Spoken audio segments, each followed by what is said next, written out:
आपकी सरकार की जो गाइडलाइन थी 4 जनवरी से सभी स्कूल कॉलेज खोल दिए जाएंगे, कोचिंग संस्थान खोल दिए जाएंगे 50% छात्रों के साथ, उससे किस तरीके से फॉलो किया जा रहा है? देखिए, सबसे पहले तो हम बिहार सरकार के माननीय श्री मुख्यमंत्री नीतीश कुमार को बहुत बहुत बधाई देना चाहते हैं कि इस कोरोना महामारी में बहुत अपना गाइडलाइन के अनुसार देखते हुए हम लोग को सेफ और सेफ्टी पूर्वक रखें, जिसके कारण हम लोग बिहार में क्षति उतना नहीं हुई। रही बात एजुकेशनल इंस्टीट्यूशन में, तो हमारे संस्था जो एजुकेशन जो था उस पर बहुत सा प्रभावित हुआ था, फिर भी जो सरकार थे वो अपने अनुसार काम कर रही थी, वो सभी लोग को देखना था। अब रही बात कि आज बिहार सरकार का आदेश था कि 4 जनवरी से सभी शिक्षण संस्थान खोले जाएंगे, तो उनके जो मद्देनज़र देखते हुए हम लोग सभी इंस्टीट्यूशन के संचालक, मैं पिंटू गुप्ता कंसेप्ट कॉमर्स के डायरेक्टर हूँ, मैंने सरकार का जो गाइडलाइन है उसको फॉलो करते हुए बच्चे लोग को, जो बच्चे हमारे पास एक बैच में 25 से 30 बैठते थे, उनको हाफ है यानी 15 स्टूडेंट को एक बैच में बुलाया गया है। वो भी पूरी तरह से 2.5 फीट का डिस्टेंस रखा गया है। साथ में गेट पर सैनिटाइज़र का यूज किया जा रहा है। सभी बच्चों को मास्क पहनने का अलाउ दिया रहा है कि बिना मास्क पहने कोई इंस्टीट्यूशन में आएगा नहीं। रही बात कि सभी को सैनिटाइज किया जा रहा है, क्लासरूम को सैनिटाइज कर दिया गया और जो भी सरकार के जो गाइडलाइन है उसको फॉलो करते हुए इंस्टीट्यूशन को खोला गया है। 10 महीने बाद जो कोचिंग खुला है, उसके बाद ये परमिशन मिला, 10 महीने से घर पर थे आप, कैसे तैयारी चला आपका? तैयारी तो कुछ अच्छी तरह से नहीं चला। जितना मेहनत कोचिंग से संस्था चलता है उतना अच्छा घर से नहीं चला, और खुला है तो कुछ ऐसे तैयारी करना चाहते हैं जिससे कि मनो अपना लक्ष्य प्राप्त कर सके। आज कोचिंग में आकर कैसा लग रहा है? आज कोचिंग में आकर बहुत अच्छा लगा कि जो इतना दिन बाद खुला है, और क्या कर सकते। क्या नाम हुआ? विमलेश कुमार। 10 महीने बाद जो कोचिंग खुला, कैसे घर पे रही आप, कैसे तैयारी चला?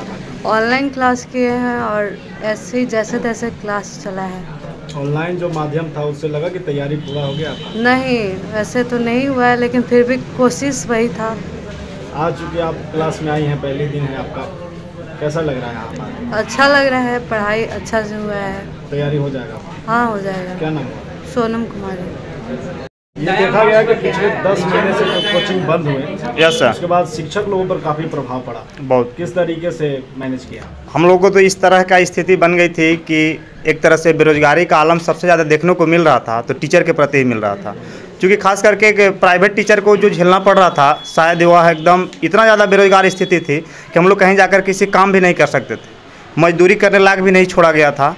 तो हम लोग और आखिर कहाँ जा सकते थे? सरकार तो इतनी अच्छी थी कि मान लीजिए क्लास नहीं जाना है बट पेमेंट मिल रही थी, लेकिन हम लोग और कोई काम तो कर नहीं सकते थे।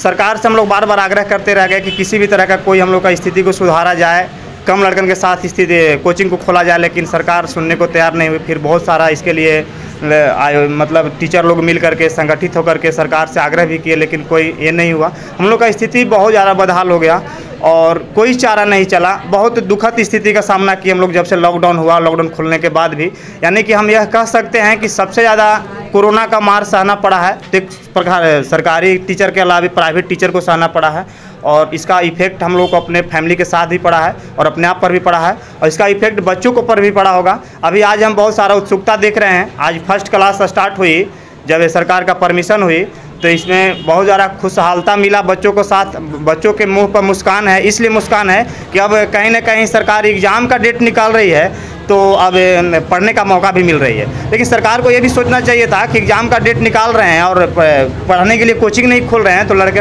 कहाँ जाकर पढ़ेंगे। तो स्थिति थोड़ा सा दयनीय था, बच्चों पर बना हुआ था।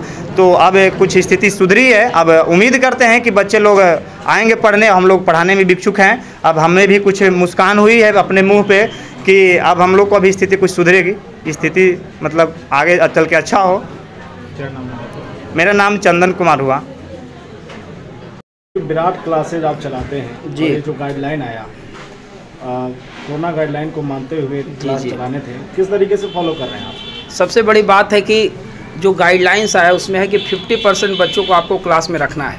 ये सबसे बड़ा दिक्कत की बात है। दिक्कत यह है कि आप ये बताइए कि किस बच्चे को आप रखेंगे, किसको नहीं रखेंगे। सबसे बड़ी प्रॉब्लम ये है।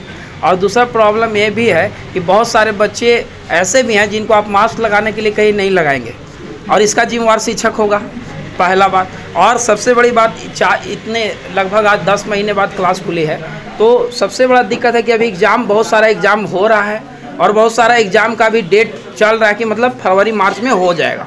तो बच्चों का तैयारी 2 महीना में संभव नहीं है। सबसे बड़ी दिक्कत ये है कि जो बच्चे पढ़े थे पीछे वो भी भूल गए हैं और उनको बहुत मुश्किल हो रहा है अभी पढ़ाने में, यही दिक्कत हो रहा है। और जो छात्र हैं वो अभी धीरे धीरे उत्सुक हो रहे हैं। आज चूँकि पहला क्लास है तो धीरे धीरे स्टूडेंट उत्सुक हो रहे हैं, पढ़ रहे हैं, सीख रहे हैं, यही है। मास्क, सैनिटाइजर की व्यवस्था कोचिंग की तरफ से किस तरीके? जी बिल्कुल, कोई भी स्टूडेंट, सभी के लिए मास्क का भी व्यवस्था है। बच्चे खुद लगा के आते हैं मास्क, और उनके लिए सैनिटाइजर की भी व्यवस्था रखा गया है।